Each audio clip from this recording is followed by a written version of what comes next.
मेरे पिताजी को डर डराकर कि आपको स्टंट डालना पड़ेगा, जबरदस्ती स्टंट डाला गया जी। बिना।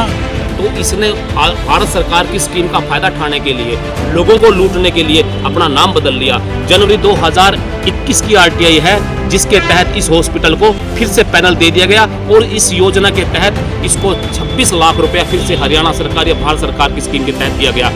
नमस्कार साथियों, मैं आपकी अंशिता डंग NBC 24 के माध्यम से फिर आप सबके सामने आ चुकी हूँ। बताना चाहूँगी एक आज ऐसी वारदात हमारे सामने आई है जहाँ पर हॉस्पिटल लोग जाते हैं विश्वास से, हॉस्पिटल में जाते हैं कि वहाँ पर जाकर हम स्वस्थ हो जाएंगे, हम ठीक हो जाएंगे अगर हमें कोई परेशानी है तो। अगर वही हॉस्पिटल भ्रष्टाचार के साथ खड़ा हो जाए, आज वही वारदात हमारे बीच में आई है जिसके लिए हमारे साथ एडवोकेट साहिब सिंह गुज्जर जी जुड़ चुके हैं। उनसे बात करना चाहेंगे और जानना चाहेंगे कि ऐसा क्या वारदात हुई जिससे हॉस्पिटल ही भ्रष्टाचार करता हुआ दिखाई दिया। कि डॉक्टरों ने डरा के मौत का भय दिखाकर उसको दाखिल किया था और आईसीयू में दाखिल करने के बाद बोला था कि इनको जान का खतरा है और 3 से 4 स्टंट डालने का इसको जरूरत पड़ेगी। लेकिन हमने कहा जी अभी तो आपने चेक नहीं किया, कोई रिपोर्ट नहीं, कुछ नहीं, किस आधार पे किया जाए। उन्होंने कहा जी आप हमारे पास पैकेज है, आप पैकेज बताइए कितना लेना चाहोगे। जी। बड़े होटलों की तरह पैकेज देने की बात की थी। उस रात की घटना के बाद जब दूसरे हॉस्पिटल में गए उसके बाद हमें पता चला कि यह सब फर्जीवाड़ा था और जिस भाई को मैं लेके गया था वो बिल्कुल स्वस्थ थे। झूठ बोलकर लूटपाट करने की नीयत से इन्होंने मौत का भय दिखाकर लूटपाट करने का काम किया था। उसके बाद हमने इसकी शिकायत उपायुक्त महोदय से की थी और उपायुक्त महोदय ने इसमें एक जांच कमेटी बनाई थी जिसमें 5 सदस्यीय जांच कमेटी बनी थी और जिसकी अध्यक्षता सीएमओ साहब को दी गई थी। लेकिन मैं बताना चाहूँगा जब इसकी जांच चल रही थी उस टाइम ये आयुष्मान योजना के भारत सरकार की स्कीम के पैनल पर भी था और वहां पर दिखाना चाहूँगा उस स्कीम के तहत क्या होता है। गरीब व्यक्ति के इलाज का पैसा हरियाणा सरकार या भारत सरकार देती है और उस स्कीम के तहत आप देख सकते हैं मेरे पास रिकॉर्ड है कि हमने सीएमओ साहब को कहा था कि यह एक गरीब व्यक्ति को भी स्टंट डालता है क्योंकि उसका पैसा इलाज का सरकार देती है। और जब पता आरटीआई के माध्यम से पता चला, पहले मैं दिखाना चाहूंगा कि हमने जो दरखास्त दी थी, आप दिखा सकते हैं कौन सी डेट को दी थी इसकी जांच के लिए, 20 फरवरी 2020। इसकी जांच आज तक नहीं की गई और उस समय आयुष्मान योजना के पैनल पे हरियाणा सरकार के खाता से इसको लगभग 48 लाख रुपए इसको दिया गया था और झूठ बोलकर इसने लोगों को स्टंट डालने का काम किया था। उसके बाद जांच कमेटी ने कहा था कि जांच चल रही है और इसको आयुष्मान योजना के पैनल से निलंबित कर दिया गया था।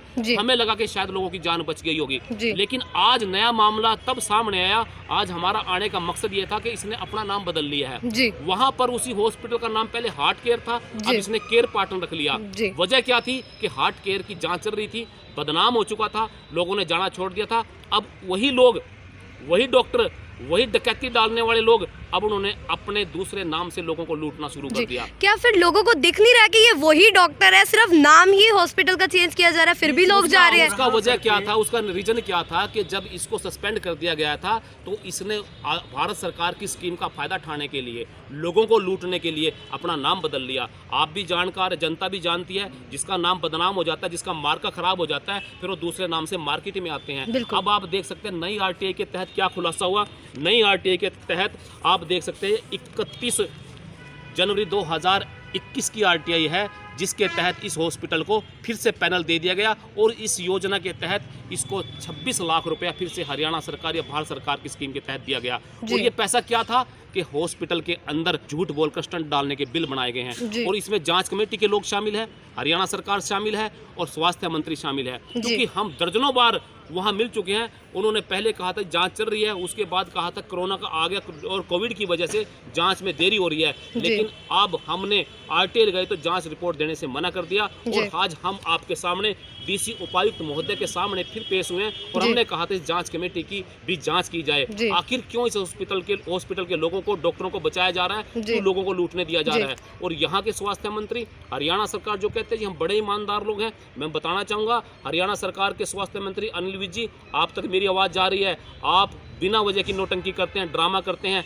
आप किसी भी सरकारी दफ्तर में जाते हैं, 4th क्लास बेकसूर लोगों को सस्पेंड करने का काम करते हैं। आपकी नाक के नीचे इतना बड़ा घोटाला हो रहा है, यदि सस्पेंड करना है तो अपने आप को सस्पेंड करने का काम करे और जांच में अगर ईमानदारी दिखाना चाहते हैं सही तरीके से जांच करें और जो लोग इसमें शामिल हैं उनके खिलाफ कार्रवाई करने का काम करें। और मेरे साथ जो एडवोकेट खड़े हैं खुराना जी, खुद इनकी कंप्लेंट 25 लोगों ने कंप्लेंट रिटर्न में सीएमओ साहब को दी थी ताकि इसकी जाँच हो सके। इनके पिताजी की डेथ हुई थी, उनको जिनको भी झूठ बोलकर स्टंट डाले गए थे, वो घटना मेरे साथ घटी थी, वही घटना इनके साथ घटी हुई है। तो जो भी ये घटना घटी, आप लोगों ने सीएमओ सर को जो है लिखित में नहीं, सीएमओ साहब को 2 साल पहले यहाँ से लिखित में डीसी साहब को दी थी। उस समय दूसरे उपायुक्त महोदय थे, उन्होंने उसकी जांच की कमेटी बनाई थी। उस जांच कमेटी लिखित में 15 से 20 लोगों की शिकायत, जिनके परिवारों के सदस्यों की डेथ हो गई थी, जिनको झूठ बोला गया था, रिटर्न में सीएमओ साहब के पास गई। तो सीएमओ सर ने अभी तक इस पे कार्रवाई नहीं की पूरे 2 साल के अंदर? 2 साल तक कार्रवाई तो कुछ नहीं होनी थी। इसके साथ शामिल है,